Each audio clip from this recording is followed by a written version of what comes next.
New Delhi. Billboards proliferating across this capital ludicrously portray the world as an overarching family of nations. But they consistently show the face of one world leader, Indian Prime Minister Narendra Modi.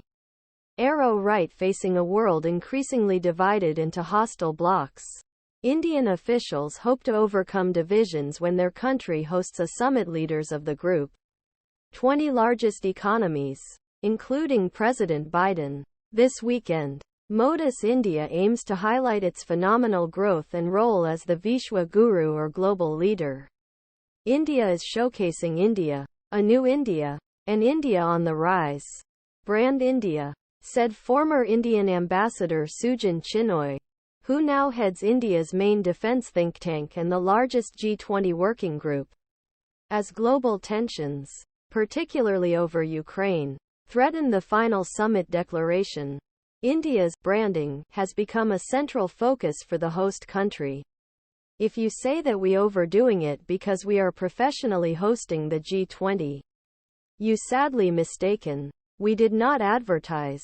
We are doing branding, Amitabh Kant, India's G20 coordinator, told a room of reporters in March. Last year, India hosted more than 200 G20 events in more than 60 cities, touching every corner of the country, focusing on thematic areas including climate and education. Meanwhile, he decorates and lights up monuments and city infrastructure with signs reminding Native Americans that something big is coming to the city. Even grade 10 standardized tests are adorned with this year's G20 logo, a lotus flower that is the country's national flower and symbol of Modi's ruling Bharatiya Janata Party. Across Delhi, authorities have dismantled slums or covered them with barriers, often bearing Modi's face, including those adjacent to the convention center where the main summit will take place this weekend. Life-size cutouts of langur monkeys are scattered among 500,000 decorative plants placed around city to scare off their nemesis, the rhesus monkeys, which haunt parts of city.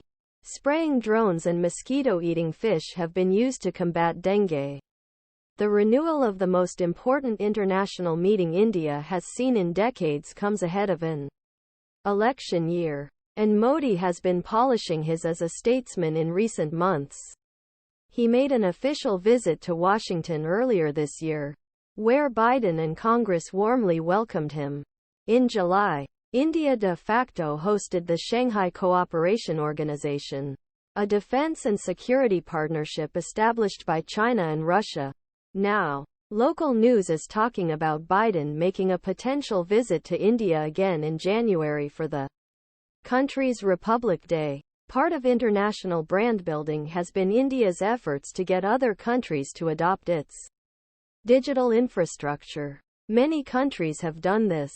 According to local reports, a Digital India Experience Zone at G20 Summit will showcase India's online payment gateways and digital identity systems, and delegates will be given around 12 from the PAME.